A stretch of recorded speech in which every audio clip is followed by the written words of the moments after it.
Que le Seigneur nous bénisse ce matin. Amen. Est-ce que tu peux m'accorder la faveur de saluer ton frère ou ta soeur qui est à tes côtés? Dis-lui, Dieu va te faire du bien ce matin. Amen. Alléluia. Gloire à Dieu. Je vais continuer à parler ainsi parce que nous avons quelques problèmes au niveau de la sonorisation. J'espère que tout le monde m'entend. Amen. Alors, je vais continuer un peu sur le message que j'ai commencé le dimanche passé sur l'avantage de l'attachement. Amen. L'avantage de l'attachement. Amen. Mais ce matin, je veux plutôt m'orienter sur un sous-point que je peux intituler les accélérateurs de la destinée. Est-ce que tu peux dire à ton voisin ou à ta voisine l'accélérateur de la destinée? Donc dis ça bien, l'accélérateur de la destinée. J'ai un bon nombre de choses à dire ce matin, mais si je n'arrive pas à dire tout ce que je dois dire, parce que j'aimerais que nous puissions prier ce matin. Amen. Donc si je ne finis pas ce message, je le finirai la prochaine fois. Amen. Mais Dieu m'a mis à cœur que nous puissions prier ce matin. Donc je vais prendre peut-être 30 minutes, maximum 35 minutes pour prêcher et puis nous allons prier. Amen. Et surtout que vous n'aimez pas qu'on finisse en retard. Donc je vais moi écouter mon message pour que nous puissions prier et finir à temps. Amen. Gloire à Dieu. Alors, on va lire rapidement, si nous pouvons nous lever pour lire la parole du Seigneur comme cela est de coutume en ces lieux. Je vais vous proposer deux portions des Écritures. Je suis dans Ruth chapitre 1, c'est le texte que nous avons lu le dimanche passé, et je vais ajouter un autre texte ce matin. Luc chapitre 1, 11 à 18. Levons-nous s'il vous plaît, à moins que tu sois malade, lève-toi parce que nous voulons honorer la parole. Ruth 1, 11 à 18. Je lis au nom de Jésus. Naomi dit, « Retournez mes filles, pourquoi viendrez-vous avec moi? Ai-je encore dans mon sein des fils qui puissent devenir vos maris? Retournez mes filles, allez, je suis trop vieille pour me remarier. Et quand je dirai, j'ai de l'espérance, quand cette nuit même je serai avec un mari et que j'enfanterai des fils, attendriez-vous pour cela qu'ils eussent grandi? Refuseriez-vous pour cela de vous marier? Non, mes filles, car à cause de vous, je suis dans une grande affliction, de ce que la main de l'Éternel s'est étendue sur moi. Et elles élevèrent la voix et pleurèrent encore. Orpa baisa sa belle-mère, mais Ruth s'attacha à elle. Mais Ruth s'attacha à elle. Mais Ruth s'attacha à elle. Naomi dit à Ruth, voici ta belle-sœur est retournée vers son peuple et vers ses dieux. Retourne comme ta belle-sœur. Ruth répondit, ne me presse pas de te laisser, de retourner loin de toi. Où tu iras, j'irai. Où tu demeureras, je demeurerai. Ton peuple sera mon peuple et ton Dieu sera mon Dieu. Et où tu mourras, je mourrai, et j'y serai enterré. Que l'Éternel me traite dans toute sa rigueur, si autre chose que la mort vient à me séparer de toi. Naomi, la voyant décidée à aller avec elle, cessa ses insistances. Nous sommes toujours dans le livre de Ruth, nous allons au chapitre 3. Nous allons lire du premier verset jusqu'au verset 7e. Mais ce qui me tient vraiment à cœur, je vous l'avoue, c'est le verset 1. Ruth 3, verset 1. Naomi, sa belle-mère lui dit, « Ma fille, je voudrais assurer ton repos, afin que tu fusses heureuse. Et maintenant, Boaz, avec le servant duquel tu as été, n'est-il pas notre parent? Voici, il doit vanner cette nuit les orges qui sont dans l'air. Lave-toi et oins-toi, puis remets tes habits et descends à l'air. Tu ne te feras pas connaître à lui jusqu'à ce qu'il ait achevé de manger et de boire. Et quand il ira se coucher, observe le lieu où il se couche. Ensuite, va. Découvre ses pieds et couche-toi. Il te dira lui-même ce que tu as à faire. Écoutez bien le verset 5. Elle lui répondit, je ferai tout ce que tu as dit. Elle descendit à l'air et fit tout ce qu'avait ordonné sa belle-mère. Boaz mangea et but, et son cœur était joyeux. Il alla se coucher à l'extrémité d'un tas de gerbes. Ruth vint alors tout doucement, découvrit ses pieds et se coucha. Parole du Seigneur. Amen. Seigneur, je te supplie ce matin, bénis ta parole, que ta parole nous fasse du bien, que ta parole pénètre nos cœurs, que ta parole prenne place dans nos cœurs, que ta parole change la vie d'une personne ce matin. Papa, tu connais le besoin de chacun de nous. Papa, je te supplie, mon Dieu, que je me fasse et que toi tu apparaisses. Papa, amplifie ma voix dans le cœur de ton peuple. Papa, au-delà de ce que moi je vais dire ce matin, parle à chacun de nous de manière particulière pour la gloire de ton nom. Et au nom de Jésus, ainsi j'ai prié. Amen. Merci de reprendre place et nous acclamons le Seigneur. Je disais d'acclamer le Seigneur. Amen. Alors, je vais essayer de faire un petit résumé de tout ce que nous avons dit le dimanche et le mercredi passé. Amen. Alors, le dimanche, nous avons commencé à parler sur l'avantage de s'attacher.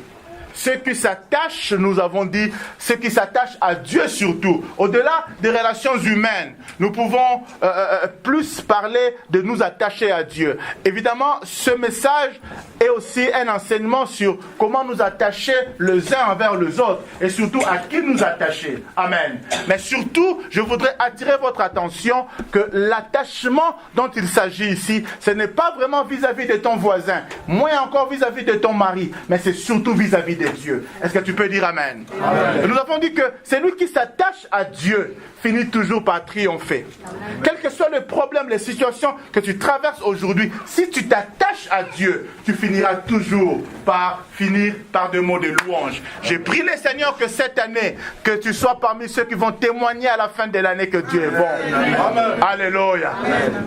Tu rendras un témoignage qui va étonner les gens. Je parle à quelqu'un, je disais, tu rendras un témoignage qui va étonner les gens. Parce que si tu peux t'attacher à Dieu, Dieu il est celui qui relève. Dieu il est celui qui exauce. Dieu il est celui qui bénit. Amen. Et le mercredi, nous avons fait une étude biblique ici. Malheureusement, toi tu n'étais pas là. Que ceux qui étaient là, que Dieu les bénisse. Amen. Nous avons dit, quelles sont les raisons qui peuvent nous pousser à nous attacher à Dieu? Quelles sont les raisons? Parce qu'on ne fait pas rien, on ne fait pas rien pour rien. Quand tu dois faire quelque chose, il faut qu'il y ait des raisons. Amen. Quelles sont les raisons qui peuvent nous pousser à nous attacher à Dieu? Et en nous appuyant sur ce texte de Ruth, nous avons conclu ceci. Ruth a dit, ton peuple sera mon peuple. Alléluia. Ton Dieu sera mon Dieu. Au fait, quand Ruth s'attacher à Naomi, ce n'était pas à cause de Naomi. Parce que Naomi n'avait rien à lui offrir. Alléluia. Elle n'avait pas de mari. Elle-même est en train de dire, je suis vieille, je n'ai plus d'enfants, je n'ai rien à vous donner. Alléluia. Non, Naomi, tu n'as pas rien à leur donner. Tu as un Dieu à leur donner. Je disais, tu as un Dieu à leur donner. En fait, quand Ruth a considéré Naomi, elle ne s'est pas attachée à Naomi à cause de la beauté de Naomi. Elle ne s'est pas attachée à Naomi à cause de la richesse de Naomi. Mais elle s'est attachée à Naomi à cause de deux choses principalement.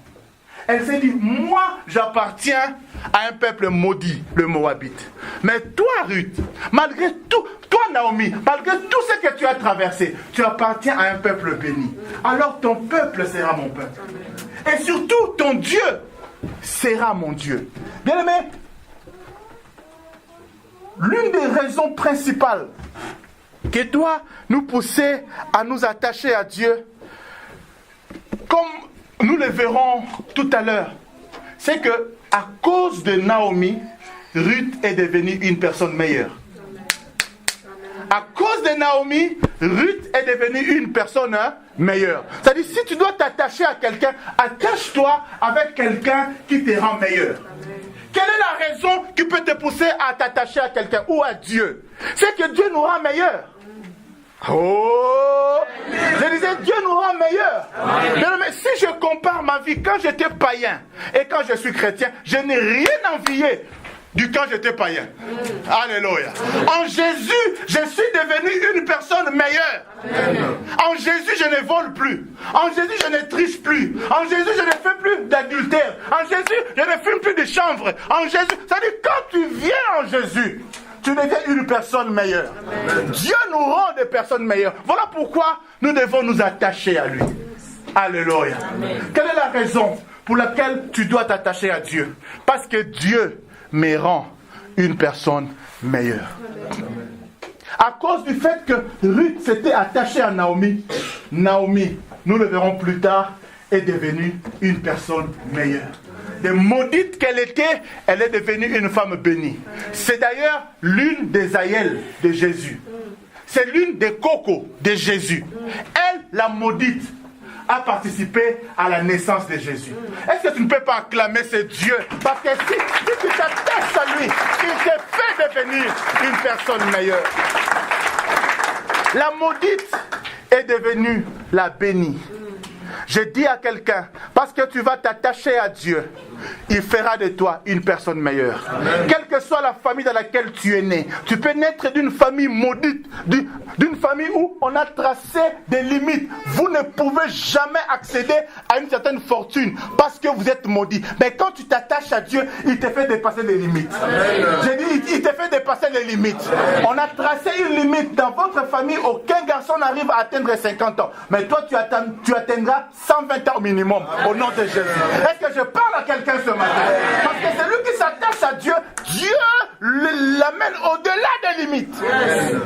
Ruth avait des limites dues à la famille d'où elle était venue. Mais parce qu'elle s'est attachée à Naomi. Que dis-je? Parce qu'elle s'est attachée au Dieu de Naomi. Elle est devenue une personne meilleure. Que Dieu fasse de toi une personne meilleure au nom de Jésus. Amen. Et la deuxième raison que nous avons évoquée, c'est que Ruth s'est attachée à Naomi parce que elle voulait appartenir à une grande famille. Amen. À un grand peuple. À un peuple béni. Ton peuple sera mon peuple. Amen. Bien-aimé, quand nous donnons notre vie à Jésus, tu fais automatiquement partie de la famille des enfants de Dieu. Oh oh! Celui qui s'attache à Dieu, il fait partie de la famille des enfants de Dieu. Bien-aimé dans le Seigneur, quelle que soit la situation que tu es en train de traverser ce matin, je voudrais te rassurer. Sache que Dieu te connaît. Il ne te connaît pas comme un homme quelconque, mais il te connaît comme l'une de ses filles, comme l'un de ses fils. Est-ce que tu peux lever ta main droite et dire, je suis un fils de Dieu, une fille de Dieu? Bien, mais parce que tu es un fils de Dieu, parce que tu es une fille de Dieu, tu appartiens à la famille de Dieu. Tu dois être fier de cela. Vous savez, il y a parfois des Américains, on appelle ça, certains appellent cela de l'orgueil. Mais moi, je dis que c'est juste une prise de conscience. Quand un Américain, il voyage et qu'il a un passeport américain, il est fier de son passeport. Il est fier de son pays. Alléluia. Parce que lui-même, consciemment, il sait que je fais partie d'un grand peuple. Alléluia. Il n'a aucun complexe. Parce qu'il sait que j'appartiens à un grand peuple. Bien-aimé dans le Seigneur, je voudrais te rappeler que le royaume de Dieu est plus grand que les États-Unis d'Amérique. Amen. Je voudrais rappeler à quelqu'un que ton Dieu est plus grand que Donald Trump, que ton Dieu est plus grand que Obama, que ton Dieu, oh mon Dieu, que ton Dieu est plus grand. C'est-à-dire quand tu t'attaches à lui, tu appartiens à une grande famille. À une grande famille. Peut-être que tu es né dans une famille sans nom. Parce que certains de nous, nous sommes venus des pays où il faut que ta famille ait une griffe. Amen. Mais il se peut que toi, tu es né dans une famille sans nom. Comme les Kinois disent, Bo, Ezanga, Kombo. Amen. Je peux remonter ma famille, Mobo, Ezanga, Nango, Kombo. Ta famille n'est pas connue. Mais laisse-moi te dire que quand tu t'attaches à Dieu, tu as un nom. Amen. Tu as un nom. Amen. Tu as un nom. Amen. Tu as un nom. Amen. Tu es l'enfant de Dieu. Amen. Et la troisième raison, et je vais courir, la troisième raison qui nous pousse à nous attacher à Dieu. Parce que, quelle que soit la raison, il faut quand même qu'il y ait un intérêt quelque part. Alléluia. Il faut qu'il y ait un intérêt. Je vais m'attacher à Dieu. Mais qu'est-ce que je gagne? Même Pierre a posé la question à Jésus. On a tout laissé. Nous nous sommes attachés à toi. Oh, mais le bonhomme, qu'est-ce qu'on va gagner? Alléluia. Dans la vie, je t'encourage à ne pas focaliser tes yeux simplement sur les intérêts. Mais dans tout ce que tu fais, regarde un peu qu'est-ce que je gagne. Alléluia. Et Pierre a dit à Jésus, on a tout laissé, on s'est attaché à toi, mais qu'est-ce que nous gagnons? Et laisse-moi te dire que la raison pour laquelle nous pouvons nous attacher à Dieu, c'est dans Psaume 34, versets 9 et 11. Come on. Psaume 34, versets 9 et 11. On va lire cela rapidement. On a lu cela le mercredi passé et nous avons été bénis. Quelle est la raison qui peut nous pousser à nous attacher à Dieu? Psaume 34, 9 à 11. Écoutez ce qu'il dit. Sentez et voyez combien l'Éternel est bon. Heureux l'homme qui cherche en lui son refuge. Verset 10. Craignez l'Éternel, vous ses saints, car rien ne manque à ceux qui le craignent. Quand on parle de craindre Dieu, c'est aussi un appel à nous attacher à Dieu. Parce que celui qui s'attache à Dieu est une personne qui craint Dieu, qui adore Dieu, qui aime Dieu. Amen. Et la Bible dit, rien ne manque. Rien ne manque à ceux qui craignent Dieu, à ceux qui s'attachent à Dieu. Si tu peux t'attacher à Dieu, sache que rien ne te manquera. Je disais, rien ne te manquera. Je disais, rien ne te manquera. Et on continue en disant ceci. Les lionceaux éprouvent de la disette et la faim. Mais ceux qui cherchent, ceux qui s'attachent à l'Éternel ne sont privés d'aucun bien. D'aucun bien. D'aucun bien. Je disais d'aucun bien. Je disais d'aucun bien. Vous savez, parfois nous confondons ce que nous désirons et ce dont nous avons besoin. Amen. Dieu ne nous a pas dit, Jésus ne nous a pas dit que Dieu nous donnera tout ce que nous désirons. Mais il a dit ceci, ne vous inquiétez pas de ce que vous mangerez, de ce que vous boirez, car ce sont les païens qui s'en inquiètent. Votre Père sait que vous en avez besoin. Amen. Bien aimé, il y a des choses que nous désirons et il y a des choses dont nous en avons besoin. Amen. Quand j'avais 13 ou 14 ans, j'ai demandé à mon père de m'acheter une moto. Une moto. Parce que j'avais un ami qui était plus âgé que moi, qui devait avoir 18 ans, qui avait une moto. Alors moi aussi j'ai commencé à désirer une moto. Et mon père avait la possibilité de me l'offrir. Alléluia. Ce n'est pas l'argent qui lui manquait pour m'offrir une moto. Mais avec tout l'amour qu'il avait pour moi, il a dit non. Parce qu'il a compris qu'à 14 ans, je désirais une moto, mais c'était dangereux pour moi. Alléluia. Il a voulu me préserver d'un accident, même de la mort. J'ai boudé. J'ai fermé le visage. Mais aujourd'hui, j'ai dit merci papa. Alléluia. Parce que la manière dont les gens conduisent à Kinela, en moto, sans casque en plus, je pouvais très facilement connaître un accident. Avec tout son amour, il m'a dit non. Ce n'est pas ce dont tu as besoin maintenant. Mais au moment opportun, pas mon père, mais mon Père Céleste m'a donné non pas une moto, mais une belle voiture. Alléluia. C'est-à-dire, il y a des moments où toi, tu peux désirer quelque chose. Mais bien aimé dans le Seigneur, Dieu nous connaît plus que nous-mêmes. Je disais, Dieu nous connaît plus que nous-mêmes. Il y a des choses que tu désires aujourd'hui, mais Dieu sait que ce n'est pas le bon moment. Parfois, même les hommes peuvent trouver que c'est le bon moment, mais personne ne te connaît mieux que Dieu. La Bible dit, je connais le plan que je formais sur vous. C'est un plan de bonheur. C'est Dieu qui connaît le plan. Même ton mari ne connaît pas le plan que Dieu a formé sur toi. Alléluia. Seul Dieu le connaît. Je bénis le Seigneur pour le dimanche passé et pour le mercredi. Ce matin, je vais essayer de continuer un peu dans la même lignée pour parler maintenant des accélérateurs de destinée. Qu'est-ce que j'appelle, ou qui est-ce que j'appelle un accélérateur, ou même mieux, une accélératrice de destinée? C'est quelqu'un qui nous aide à atteindre une nouvelle vitesse dans notre marche. Amen. Qui est un accélérateur? Qui est une accélératrice? c'est cette personne que Dieu utilise. Écoutez très bien mes mots. C'est cet homme, cette femme que Dieu utilise pour t'amener à un autre niveau de ta vie. Quelqu'un peut me dire accélérateur? On dit ça bien, accélérateur.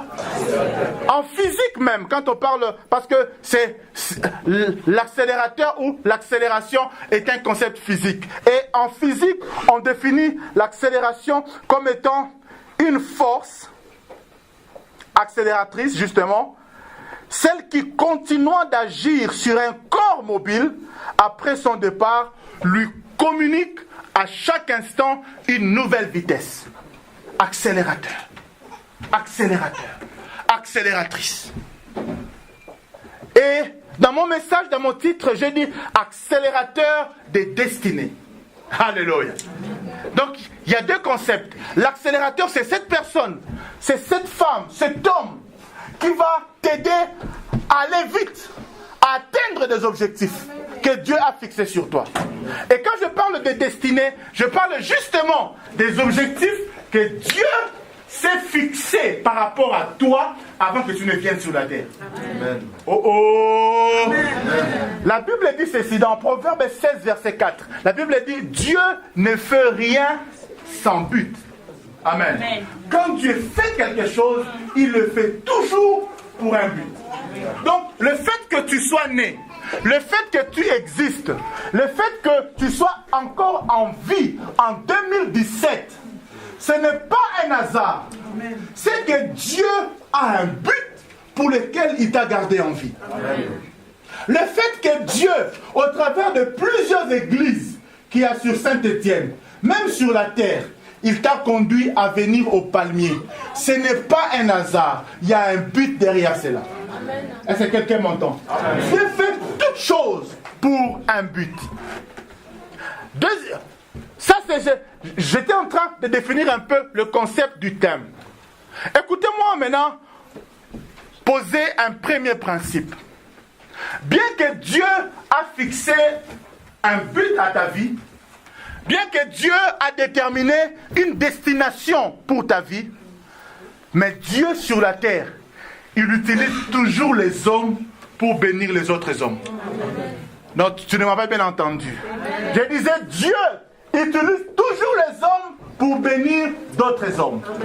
Quelle que soit ta destinée, quel que soit ton destin, si Dieu veut te bénir, si Dieu veut te toucher, il utilisera toujours un autre homme pour pouvoir te bénir. Alléluia. Voilà même pourquoi quand Christ était à la croix, je bénis Dieu. Parce que la croix n'est pas faite seulement d'un seul tronc. Mais la croix est faite de deux troncs. Il y a un croix, il y a un tronc vertical et un tronc horizontal. Et justement, Christ, dans sa mission de réconciliation, il ne nous a pas seulement amenés à nous réconcilier avec Dieu, mais il nous a aussi amenés à nous réconcilier avec ton prochain. Avec l'homme que Dieu a mis à tes côtés. Alléluia. Parce que Dieu sait que oui, tu t'es réconcilié avec moi, mais sache que tu dois aussi te réconcilier avec des hommes que j'ai mis à côté de toi. Parce que ce sont ces hommes-là qui vont te permettre d'atteindre des objectifs. Tu ne peux pas avoir une grande vision, j'ai une grande vision, et dire que tu vas accomplir ta vision tout seul. Tu auras toujours besoin des travailleurs. Tu auras toujours besoin de collaborateurs. Est-ce que je parle à quelqu'un ce matin? Bien-aimé, ne pense pas que tu es une personne inutile. Ne pense pas que tu es une personne qui n'a aucune valeur. Non. Peut-être que tu n'as rien, mais tu peux être un accélérateur pour quelqu'un. Amen. Ruth, Naomi n'avait rien, mais Naomi a été une accélératrice de destinée pour Ruth.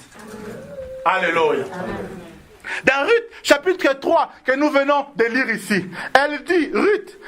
Naomi dit à Ruth, ma fille, je voudrais assurer ton repos, afin que tu fusses heureuse. Mais Naomi, tu vas assurer mon repos. Avec quoi? Toi, tu as quoi? Alléluia. Bien-aimé, un accélérateur, une accélératrice de destinée, Qui est-il? Qui est-il? Qui est-il? Laisse-moi te dire. Un accélérateur, une accélératrice de destinée n'est pas forcément cette personne avec beaucoup d'argent. Est-ce que je parle à quelqu'un? Un accélérateur, une accélératrice de destinée n'est pas seulement quelqu'un qui a beaucoup de voitures ou qui a beaucoup de connaissances. Je veux peut-être choquer quelqu'un ce matin. Ce n'est pas forcément aussi un chrétien. Il peut être un païen. Mais Dieu l'utilise comme accélérateur, comme accélératrice de destinée. Pour Joseph, l'accélérateur de destinée n'était pas un chrétien, n'était pas un peuple de Dieu, était un païen. Les chansons du roi. Les chansons du roi. Pharaon. Les chansons du roi étaient des accélérateurs de destinée pour Joseph. Joseph avait une vision. Il devait devenir grand. Mais pour devenir grand, il devait s'allier à un accélérateur. Dieu a utilisé les chansons, un païen, pour qu'il puisse introduire Joseph à un palier supérieur. Dieu a utilisé Pharaon, un païen, pour l'amener à un autre palier, à un autre niveau. Bien-aimé, qui est ton accélérateur? Qui est ton accélérateur? Dieu met autour de nous des accélérateurs. Et laisse-moi te dire que le premier accélérateur à qui tu dois t'attacher, c'est Jésus. Amen.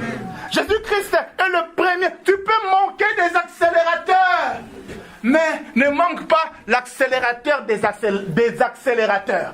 L'accélérateur par excellence, Jésus-Christ de Nazareth. Mais quand tu t'attaches à Jésus, quand tu donnes ta vie à Jésus, il accélère ta destinée. Amen. Il t'amène à un autre niveau. Il fait de toi une personne meilleure. Est-ce qu'il y a quelqu'un qui s'est attaché à Jésus ce matin? Amen. Quand tu t'attaches à Jésus, il accélère ta vie. Il y a parfois des péchés qui te tuaient de l'intérieur, que tu n'arrivais pas à laisser.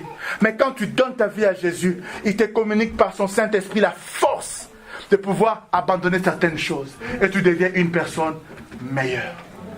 Un accélérateur. Bien-aimé dans le Seigneur, comment reconnaître notre accélérateur? Parce que je disais que Dieu utilise toujours les hommes pour bénir d'autres hommes. Alléluia. Même celui qui a le plus grand destin. Citez-moi un grand homme ici, un grand homme que vous connaissez. Tu as dit Mobutu, tu as dit Kabila, tu as dit Trump, tu as dit Obama, tu as dit Hitler. Alléluia. Tous ces hommes-là sont nés par un homme et par une femme. Amen. Quelle que soit la grandeur de l'homme, Dieu utilise un homme pour bénir les autres hommes. Amen. Alléluia. Et il y a même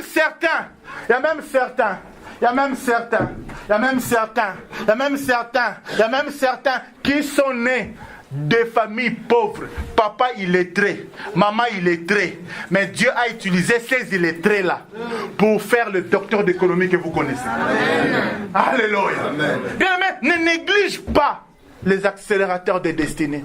Et parfois même, tu entendras un professeur d'économie qui vous dit, ma mère me disait, mais cette mère-là n'a aucun diplôme, n'a visité aucune université, mais elle lui a dit, moi nanangai yaya keba. C'est-à-dire, le conseil que la maman là lui a donné, lui a servi, même étant que docteur d'université. Comment reconnaître un accélérateur, une accélératrice de destinée? Je dis ceci, ne regarde surtout pas l'apparence. Oh. Je disais, ne regarde surtout pas à l'apparence. 1 Samuel 16, verset 7. 1 Samuel 16, verset 7 dit ceci.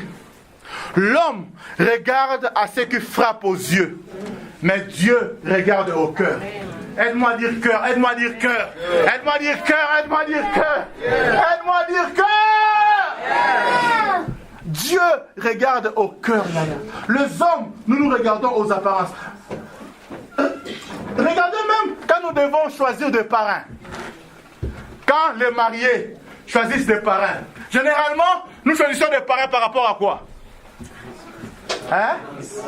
Moi, les sungi, moi, mon patas. Alléluia. Ça dit, ah non, moi, loco, quoi. Alléluia. Ça dit, toi, Tu laisses des gens qui sont mariés 30 ans, qui sont intègres, qui sont fidèles, qui ont une bonne conscience, qui sont même des chrétiens. Tu vas choisir des païens patentés. Des païens, parce que toi, tout ce qui t'intéresse, c'est combien est-ce qu'il va donner pour mon mariage. Bien-aimé dans le Seigneur, l'homme regarde à ceux qui frappent, mais l'Éternel regarde au cœur. Aide-moi à dire encore cœur. Aide-moi à dire cœur. Bien-aimé, toute personne qui dit « Nanana posa batouté », c'est un menteur. Même Dieu a besoin des hommes. Alléluia. Nous tous, nous avons besoin des hommes. Mais dans le choix, ne choisis pas par rapport à l'apparence. Considère ton accélérateur, non pas par rapport à l'apparence, mais considère l'accélérateur, l'accélératrice par rapport à ce qu'il a à l'intérieur. Que Dieu ouvre les yeux d'une personne ce matin, qu'il voie au-delà du voile. Amen. Je disais que Dieu ouvre tes yeux, que tu voies au-delà du voile. Amen. Dieu peut te donner même un pasteur. Un pasteur peut aussi être un accélérateur, une accélératrice. Est-ce que tu m'entends ce matin? Mais tu peux être un licencié et Dieu te conduit vers un pasteur qui n'est même pas diplômé. Un pasteur, quand il parle français, au lieu de dire la maman, il dit un maman. Au lieu de dire un papa, il dit une papa. Mais Dieu dit c'est lui ton pasteur. Et c'est lui qui va t'aider à entrer dans une nouvelle destinée. Non, moi, je veux choisir un pasteur qui parle très bien français, qui est licencié en théologie pratique. Je ne suis pas contre la théologie, moi-même je suis théologien. Amen. Mais je ne fais pas mon choix par rapport au diplôme d'un pasteur. Je ne fais pas mon choix par rapport à l'apparence extérieure d'un pasteur. Mais je voudrais savoir qu'est-ce qu'il a à l'intérieur. Alléluia. Je ne fais pas mon choix du pasteur parce que nous venons de la même tribu. Minasema. Alléluia. Non, je ne fais pas mon choix par rapport à Minasema. Je ne fais pas mon choix par rapport à Mpangiamono. Je ne fais pas mon choix par rapport à ces choses tribales là. Non. Moi, je suis du Bas-Congo. Mais mon pasteur est Moulouba. Alléluia. Mon père spirituel est Moulouba. Et là. Alléluia. Mais mon choix ne se fait pas par rapport aux tribus. Bien, mais un accélérateur ne regarde pas aux apparences. Regarde plus aux apparences. Tu peux avoir... Dieu peut mettre à tes côtés quelqu'un. Et un accélérateur, je disais, ça peut être un pasteur. Je disais aussi, un accélérateur peut aussi être un mari. Peut aussi être une femme. Bien, mais tu peux rencontrer une femme. C'est-à-dire, quand tu la maries, ta vie prend 10 ans d'avance. Alléluia. C'est-à-dire, dès qu'on va lier, elle vient avec des conseils, elle vient avec des stratégies, elle vient avec des plans économiques. C'est-à-dire, toi-même, tu ne comprends pas. C'est-à-dire, avec les 1000 € que tu gagnais là, tu ne savais pas quoi faire. Mais dès qu'elle arrive, une accélératrice. Je prie le Seigneur qui te donne une accélératrice. Dès qu'elle arrive là, les 1000 € là, tu ne sais pas quoi faire. Elle vient, elle te dit, avec 1000 €, on fait ça, on fait ça, on fait ça, on fait ça. C'est-à-dire, tu commences à avoir des entrées qui devaient nécessiter 10 ans. Mais en une année, tu prends de la vitesse. Il t'accélère. Pourquoi? Parce que tu as fait un bon choix. Voilà pourquoi, quand tu fais le choix de la femme ou de l'homme, ne regarde pas seulement à l'apparence. Alléluia. Amen. Hey. Je dis ceci, quand tu fais ton choix de l'homme ou de la femme, ne regarde pas seulement l'apparence. Cherche quelqu'un qui peut te rendre meilleur. Cherche quelqu'un qui peut t'aider à avancer. Il y a des femmes, il y a des hommes, dès que tu ne les prends pas, tu étais à 10, il t'amène à moins 10. Alléluia. Non, moi je cherche une femme. Nabala, c'est une manière de parler. Amen. Moi je cherche une femme qui je suis à 0. Dès que je la rencontre, il m'amène à 100. Amen. Par des conseils. Par sa manière d'être. Il y a des femmes que dès que tu la prends, elles te séparent de tous tes amis. Et pourtant, elle peut même te séparer de ton accélérateur, de ton accélératrice divine. Alléluia, divine, pardon. Alléluia. Bien-aimé dans le Seigneur, sache-le, dans ton choix, ne regarde pas l'apparence. Toi, tout ce que tu regardes comme critère, il faut vraiment qu'elle parle bien. Alléluia. Amen. Alléluia. Donc toi, tu penses que la vie se limite à nous autres, quoi. Alléluia. Va donner. Alléluia. Bien-aimé, la vie ne se limite pas aux données. Quand tu seras avec lui à la maison, tu verras que ce qui va t'aider à t'attacher à lui ou à elle, ce ne sont pas les données là, mais c'est ce qui est à l'intérieur. C'est ce qui est à l'intérieur. Accélérateur. Bien-aimé, il y a des gens que Dieu va utiliser pour t'aider à avancer.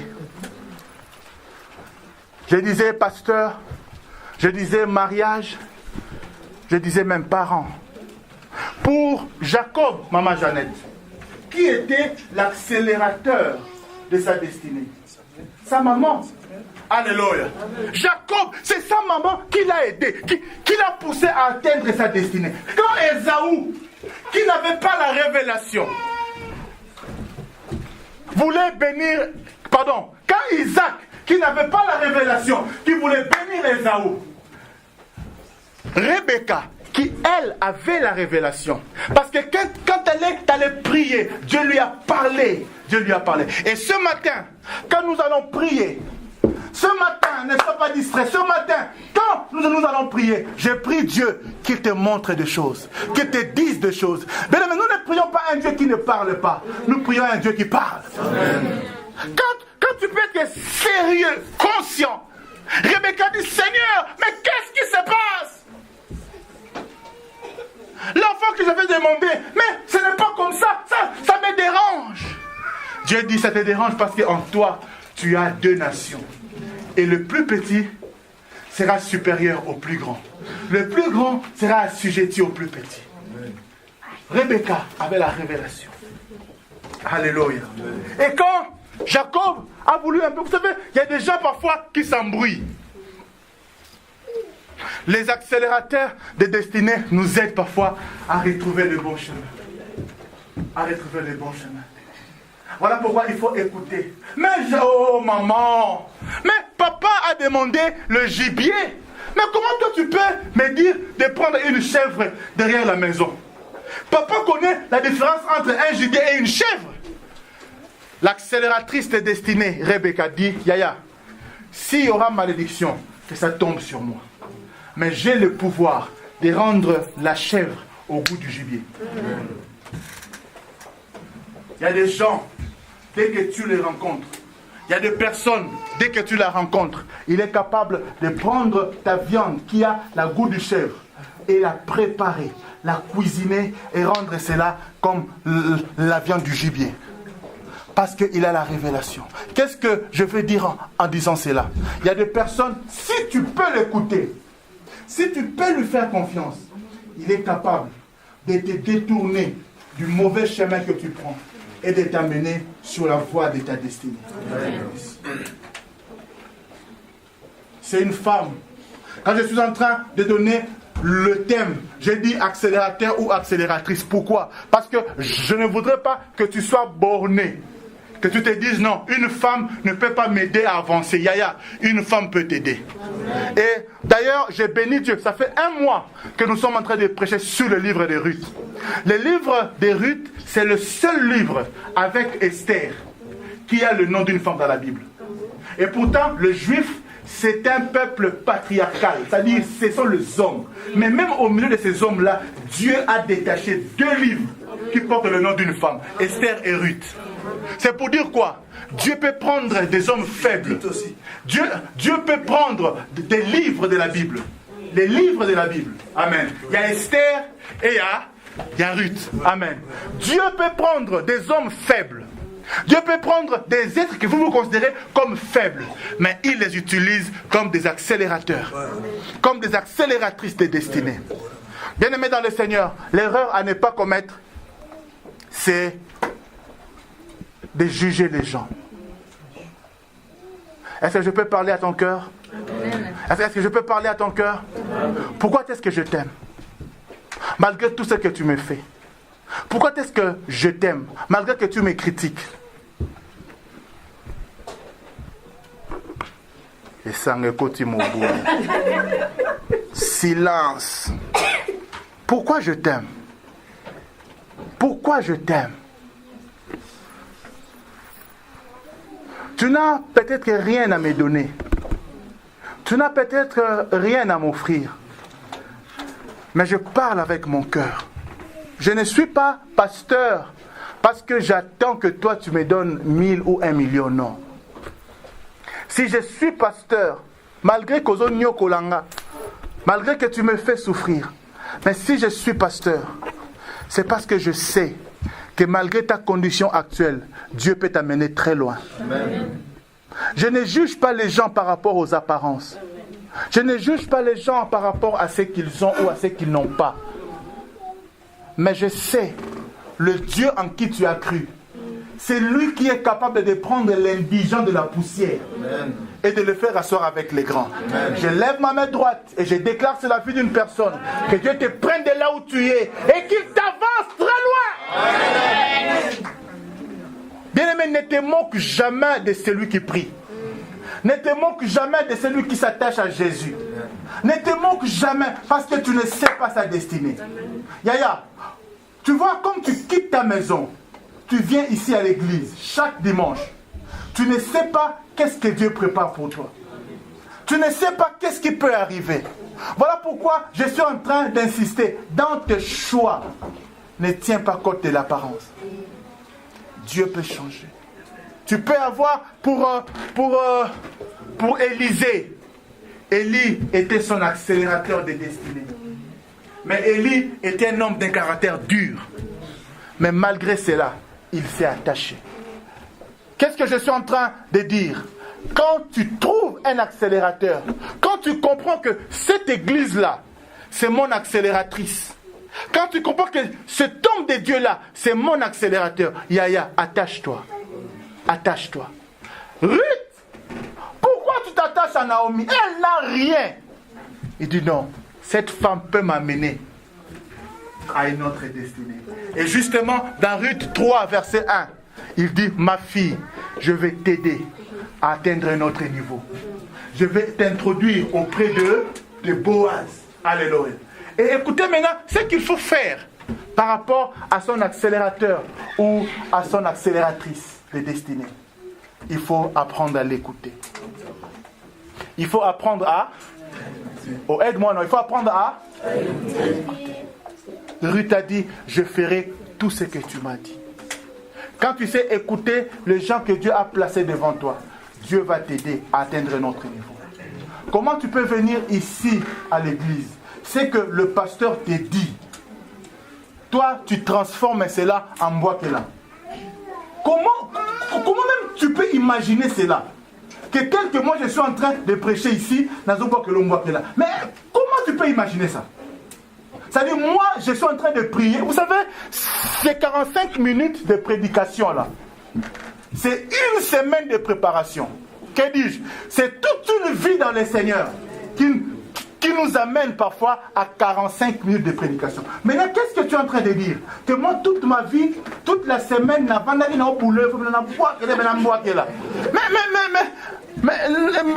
je peux dire comme un peu, les gens disent, mais ça va pas, non? Alléluia. Donc, moi, vraiment, je passe tout mon temps de prière. Mais est-ce que vous pouvez imaginer ça? Non, Yaya. Ce que je te dis, si je viens t'encourager ici, à prier, à chercher Dieu, à travailler, ce n'est pas que je te vois qu'elle a le moi qu'elle a. Loin de là. Ce ne sont pas des colibés, mais je t'encourage. Est-ce que la Bible ne parle pas du travail? Je parle à quelqu'un. Mais comment vous pouvez imaginer des choses comme ça? Alléluia. Amen. Non, Yaya. Écoute ce que le pasteur te dit. C'est pour ta bénédiction. Amen.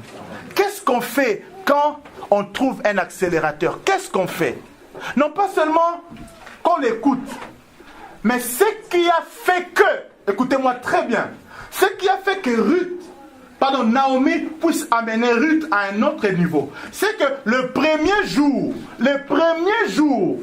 où Ruth est allée glaner, quand elle est revenue avec beaucoup de choses, elle n'a pas gardé ça pour elle-même. Elle a, pourquoi ça? Oh, boum! Mais Ruth a dit non, je vais aller présenter cela à ma Naomi. Et quand Naomi a dit, mais avec tout ça, tu as glané où? Quand Ruth était sincère avec Naomi, Naomi dit, oh, mais la personne où tu es parti glaner, mais c'est lui Boaz, c'est lui à qui la force se trouve, il a des parents. Elle dit, sois calme, non pas le sonaï. Mais imaginez seulement que Ruth avait caché, que Ruth, quand elle a mangé, elle n'a pas voulu ramener quelque chose à Dieu, ou pardon, à sa belle-mère. Qu'est-ce qu'elle serait devenue? Qu'est-ce que je suis en train de dire? Je ne parle pas à tout le monde. Amen. Je ne parle pas à tout le monde. Mais je parle à ceux qui reconnaissent en moi comme quelqu'un qui peut les aider à avancer. Quand tu as trouvé que le pasteur, c'est mon accélérateur, l'église, c'est mon accélératrice, qu'est-ce que tu fais? Il faut que tu marques l'église, il faut que tu marques le pasteur. Vous savez qu'il y a des gens, quand je prie, comme son nom me traverse forcément la tête. Il y a des gens, je peux prier pour vous tous en général. Seigneur, je prie pour l'église. Amen.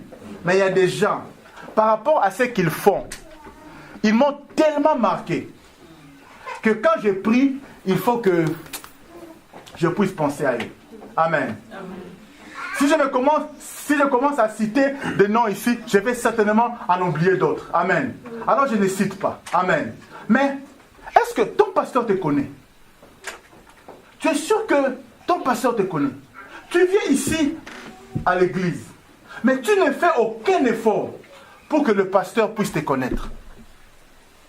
Est-ce que tu m'as déjà invité chez toi et j'ai refusé? Je te dis, oh, moi je suis prêt à aller même dans le foyer. C'est pas grave. Ne t'attends pas à avoir un château. Non. Même au foyer, je peux venir. Mais on est en Europe. Je ne veux pas débarquer comme ça. Non, il faut que tu m'invites. Est-ce que tu as déjà pensé à inviter ton pasteur? Silence. Alléluia. Est-ce que tu as déjà pensé à inviter ton pasteur? Et le pasteur a dit non. Pasteur Wana Atal Rabatouté, est-ce que tu m'as déjà invité? Alléluia. Amen. Pasteur Wana Ponarabilongi, na Ponarabilongi te. Si tu m'invites, je viens.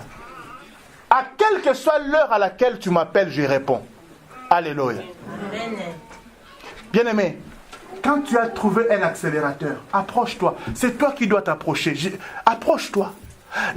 Naomi a cherché à chasser Ruth. Ruth a dit, toi, accélératrice de ma destinée, tingama. Alléluia. Je me tingam à toi. Je m'attache à toi. Qu'est-ce qu'on fait quand on trouve un accélérateur de destinée? On s'attache. Parce qu'il peut m'aider. Bien-aimé, par mes prières, tu peux avancer. Amen. Je disais, par mes prières, Dieu peut t'aider à avancer. Amen. Quand je prie pour toi, il y a des choses qui peuvent se passer. Nous avons des témoignages ici. Alléluia. Amen. Quand je prie pour toi, des choses peuvent se passer. Parce que ce n'est pas l'homme. Yaya, ne regarde pas l'homme. Ne regarde pas mon âge. Ici, j'ai des gens qui sont plus âgés que moi. Hein? Oui. Alléluia. Non, papa, maman. Alléluia. Mais s'ils viennent, ce n'est ni à cause de mon âge, ni à cause de ma beauté, ni à cause de... Non. Ils viennent à cause de mon Dieu. Ils viennent à cause de ce que Dieu peut faire. Pasteur, n'oublie jamais que si les gens t'honorent, si les gens te respectent, ce n'est pas à cause de toi, mais c'est à cause de ton Dieu. Ne t'attache pas à cause de l'apparence. mais cherche à connaître le Dieu de cet homme-là. Naomi, Ruth prend du pain. Elle vient donner même à Naomi, mange. Et Naomi dit, oh, je vais t'aider à avancer. Toi, qu'est-ce que tu fais pour marquer le cœur de ton pasteur? Tu ne m'appelles même pas. Pasteur, bonjour, comment ça va? Ce sont des petites choses. Et quand tu m'appelles comme ça, si dans 2 minutes tu étais en train de prier, non, bon, ça n'a pas. Non. Cherche à ce que tu marques. Quand j'ai dit de marquer, je ne dis pas de m'acheter une voiture. Bon, si tu le fais aussi, c'est pas mauvais. Alléluia. Mais non, marque ton pasteur. Pasteur, appelle Azalaga. Pasteur, comment ça va? Il y a des choses que les gens font parfois, ça me marque. Le dimanche passé, je vais conclure. Le dimanche passé, nous avons fini le culte ici. On a eu réunion, la salle était en désordre. Amen. La salle était en désordre. C'est-à-dire, quand je suis venu mercredi à la prière, je m'attendais à ce que la salle serait un peu désordre. Donc, je suis venu un peu plus tôt pour un mot na bongisa. Oh, j'entre comme ça, je vois la salle propre, bien arrangée, mon bureau impeccable. Oh, j'appelle ma femme. Je dis, mais qui a arrangé la salle là? Oh, je ne sais pas. Oh, on commence à chercher. Mais qui a fait ça? Finalement, on appelle, c'était qui, la sœur Clara? Maman dit, mais pourquoi tu ne m'as pas appelé pour que je vienne t'aider? Non, je voulais faire ça seul. Yaya, Atabinomogo, même vous-même. Maintenant, mon droit à ta séningate, est-ce que peut-être on a zopou comme un bolongo? Est-ce qu'on a répondu à la réponse à été?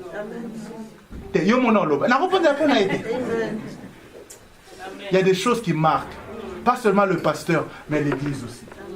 Alléluia. Il y a un frère, un jour, je pense que je vous l'ai dit, si j'étais au Canada, et vous savez qu'au Canada, il y a un décalage d'horaire, ok? Un décalage de temps.